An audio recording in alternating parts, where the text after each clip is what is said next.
Hi everybody, my name is Jaden. I'm Eli. I'm Jason. I'm Caden. And we are the YHWH on the Torah YouTube channel. And we thank you very much for joining us. It is another day and another day for the book of Aḍam and Ḥawwah. This is the second book of Aḍam and Ḥawwah. For those who do not know anything about this channel, if this is the first time you're ever tuning in on this, we are the family that believes what the Bible says. The Bible says that the laws, statutes, and commandments of our Creator, which are awesome, which are amazing, are there for all time, they're for all generations, for all families, for all races, for all creeds, for every human being that is out there. And they are what will enhance our life, will make everything much, much better in life. And everybody has said that they're bondage, and the Christian church has said they're not for us, and they don't want them. And that is a mistake, and the scriptures are very, very clear that that heaven and earth will be here, as well as the Torah. When heaven and earth is gone, then maybe the Torah will change. But as long as you see heaven and earth, the Torah is still in effect. And so this is what we are, the people that do. We constantly try to encourage people to keep the laws, statutes, and commandments of our Creator, and that you have the faith of Messiah Yahushua. And for those who do not know who Messiah Yahushua is, that is Jesus the Christ. And so let us begin with our reading of today.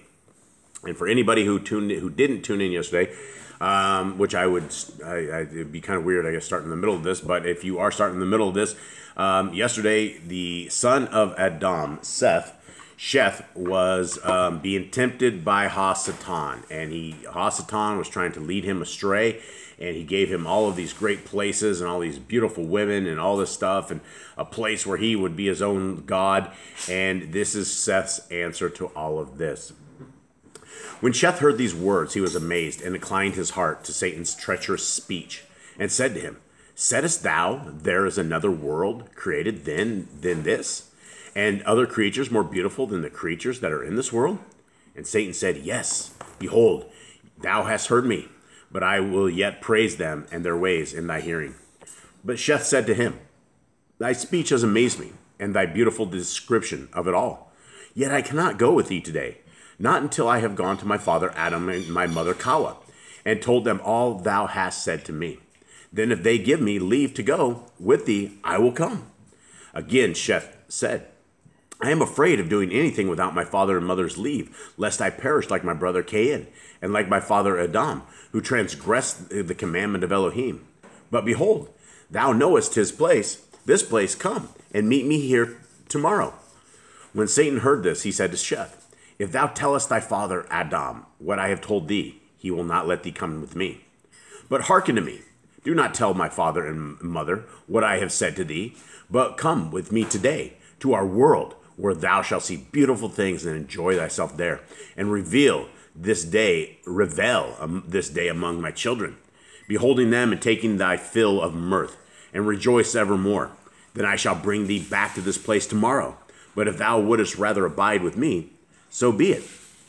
Then Sheth answered, "The spirit of my father and of my mother hangs on me, and if I hide from them, one day they will die, and Elohim will hold me guilty of sinning against them."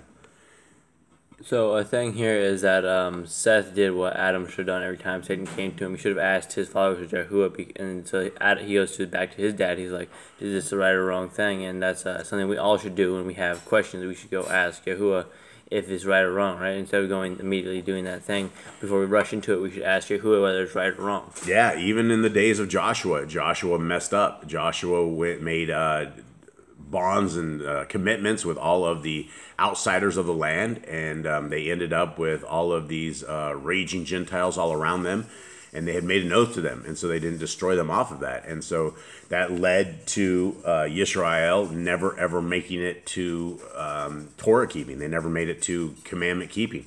They were always going against the law, statutes, and commandments of our Creator. 9. And except that they know I am come to this place to bring up to my offering, they would not be separated from me 1 hour. Neither should I go to any other place, unless they let me. But they treat me most kindly, because I come back to them quickly.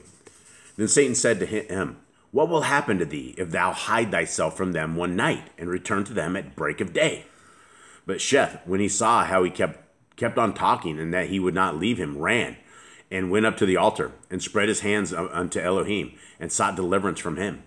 Then Elohim sent his word, and cursed Satan, who fled from him. But as for Sheth, He had gone up to the altar, saying thus in his heart, the altar is the place of offering, and Elohim is there. A divine fire shall consume it, so shall Satan be unable to hurt me, and shall not take me away thence. And then Sheth came down from the altar, and went to his father and mother, where he found in the way, longing to hear his voice, for he had tarried a while. He then began to tell them of what had befallen him from Satan, under the form of a messenger. But when Aḍam heard his account, he kissed his face and warned him against that messenger, telling him it was Satan who thus appeared to him. Then Aḍam took Sheth, and they went to the cave of treasures and rejoiced therein. But from that day forth, Aḍam and Ḥawwah never parted from him to whatever place he might go, whether for his offering or for anything else. This sign happened to Sheth when he was 9 years old. All right, so that is the end of today's reading. This is the wiles of Satan for one of the very first times. Somebody has defeated the wiles of Satan. And Aḍam's probably really happy here that he doesn't deceive like he was. I think Aḍam was probably similar to this age when he was getting deceived every single day. Yeah, and from here on out, the kid was 9 years old, and they never left him after this, right? Yeah, they're like, we can't let Satan even trick you or something like that. So they understood that Satan is after our kids, and Satan is definitely after our kids. He's after our hearts, minds, and souls. He's after our spouses. He's after every bit of us, everywhere. And if we are out of covenant with our Creator, if we are not praying, if we are one of those so-called Christians that have abandoned the laws of our Creator, then our Creator is going to abandon us. And so as far as us being in covenant with our Creator and having that special power, the bond of the Ruach HaKodesh, you got to be keeping Torah commandments. And so this is what this whole family is about. And so we hope that you guys have a wonderful day. We thank you guys very, very much for listening in, and Shalom. All right, Shalom.